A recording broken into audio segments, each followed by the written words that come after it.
Aktrisa Zuhra Soliyeva haqida xabarlar tarqaldi va keng muhokamalarga sabab bo'lmoqda. Farzandsizligim sababi noto'g'ri inson tanlaganimda, deydi aktrisa. Assalomu alaykum qadrli tomoshabin, kanalimizga xush kelibsiz.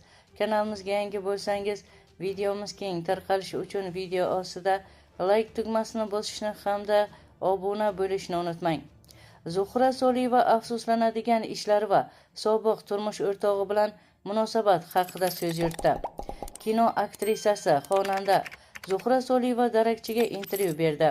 Suhbat davomida aktrisa Instagramga urg'u qaratayotgani sababi shaxsiy hayotida noto'g'ri tanlov qilgani hamda farzandsizlik azobi haqida gapirdi.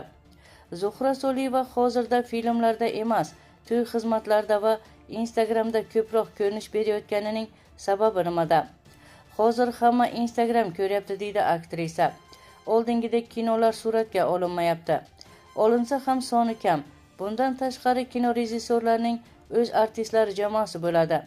Bir kuni aktrisa Zebiniso: "Zuhra opa, siz rad qilgan rolingizni menga berishgan edi. O'sha serialda rol o'ynashga qiynaldim. Jamoa bilan tortishib ham qoldim. Bolam kasal bo'lib qoldi.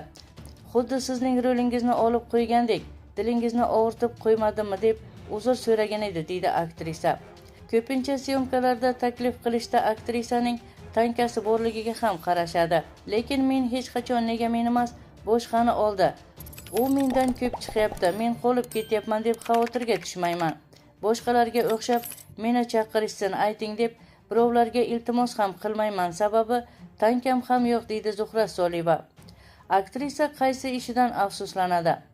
Yoqtirgan insonim bor edi. Keyin meni unga yomonlashdi, deydi aktrisa. Hamma biladi, farzandim yo'q. Yashab turgan ayol borki, ona bo'lishni xohlaydi. Bir insonga men ham farzandli bo'lishni istayman. Bolali ayollarni ko'rsam o'ksinaman degandim. Ko'z oldimga qancha qiyinchiliklardan o'tib, lekin bunga erisholmaganim keladi deya dardimni aytganimda, u yoqtirgan insonimga Zuhra yolg'ondan yig'laydi, bolalarni yomon ko'radi deb aytishgan ekan. Bunchalik ikkiyuzlamachi bo'lish uchun qanday odam bo'lish kerak, deydi Zuhra Soliyeva. Yaxshi odam birovga tuhmat qilib, o'zidan qo'shib gapirmaydi, deydi aktrisa Zuhra Soliyeva. Zuhra Soliyeva oila qurishi, farzand ko'rishi kechikayotgani haqida nima deydi?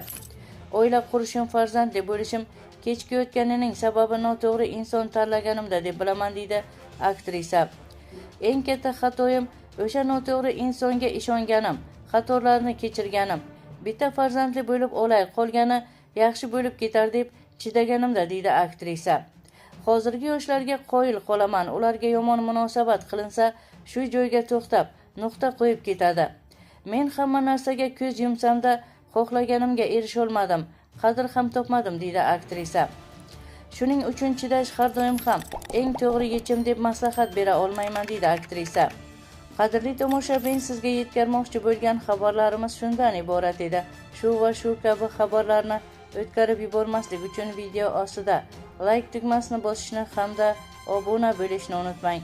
Bizni qo'llaganlarni Allohning o'zi qo'llasin.